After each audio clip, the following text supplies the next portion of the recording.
Ba't yung iba, ilang taon na sa kanya yung machine, hindi yumayaman. Kasi nga, hindi sinasamahan ng talent, hindi sinasamahan ng creativity.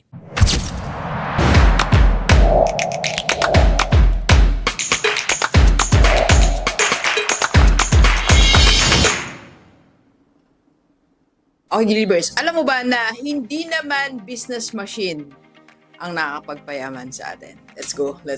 Kanina I was watching one vlog at itinuro niya po ang 7 different machines na pwede magpayaman sa'yo, either sideline mo lang or full-time. Kasama dyan yung t-shirt printing, pang-print sa mugs, pang-print sa iba't ibang materials, iba't ibang design. Madami pinakita kanina sa vlogs. And marami sa atin, bumibili tayo ng machine, umaasa na isang araw yayaman tayo. Pero hindi machine lang ang sagot para yumaman tayo. Okay? Pag-usapan natin. Naalala ko po nung pandemic time, meron kaming printing machine dito. So yung t-shirt printing machine namin, ginagamit namin siya para mamigay po ako ng shirt sa aking mga followers.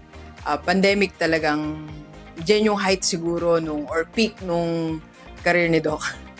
Career natin sa social media, as in talagang live natin, sobrang dami nanonood, maraming mga nagre-request. Yung engagement talaga, malakas ang engagement. And of course, part of that, namigay tayo ng mga shirt.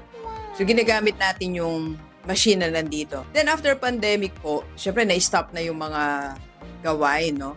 Nag-stop na yung online, nag-shift na tayo sa face-to-face. So yung machine na yan nandito, umikot na po yun eh. I think 3 yung naikutan na tao nun. So sabi ko, gamitin mo. Pero hindi siya na-maximize. Yung iba di ginamit, wag ginamit ng pasimple, pakonte, pero hindi nagbigay talaga ng malaking income. Pero alam nyo po ba, yung pang-apat na kumuha o naikutan ng machine na yun, nagkaroon po siya ng business. Nagkaroon ng steady source of income sa bahay lang. So ano yung difference? The same machine pero iba't ibang uri ng tao. So imagine nyo po, sa pang-apat lang umunlad or napaunlad yung machine na yun. Because of these things. Kasi nga, meron po requirement para tayo yumaman in using business machine. So, unang-una, tingnan natin ha. So, paano ba tayo yayaman kung meron tayong machine? Kung ano man yung meron ka dyan sa bahay o gusto mong bumili.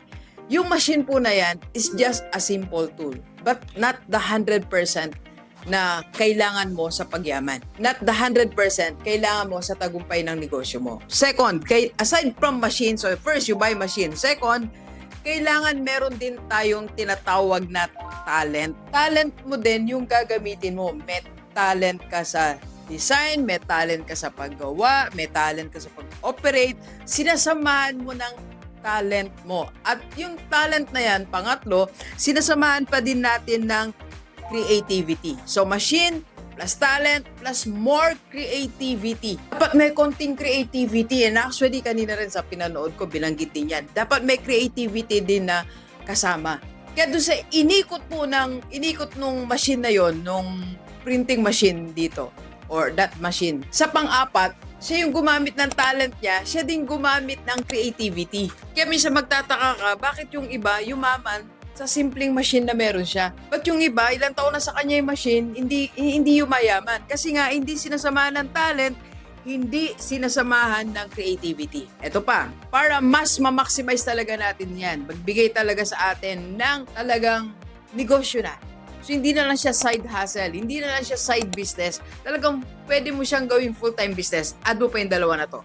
Ito yung number 4 is you add digital marketing.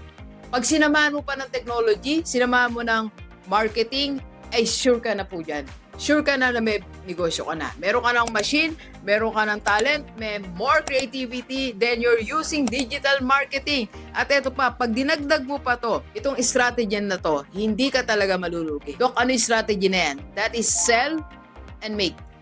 Sell and make. Ibig sabihin po niyan, magbenta ka muna bago ka gagawa. So para kung wala kang inventory, walang nasasayang na capital mo, walang na-stock na pera. So, mag-sample print ka. For example, ito, gusto mo siya lagyan ng plain lang to eh. So, gusto mo lagyan ng Rockstar. Tapos, online, digital marketing, then magpo-order ka. So, yun na, that's it. Or kung shirt naman yan, o kung pan-design sa notebook, stickers, whatever. So, sell muna, then you make. Okay? So, deliver sa ating po lahat. Hindi lang machine ang kailangan natin, not business machine. Kailangan sinasama mo ng talent, more creativity, digital marketing, and this sell and make strategy. Let's go, let's go. Kape po tayo. Kape po.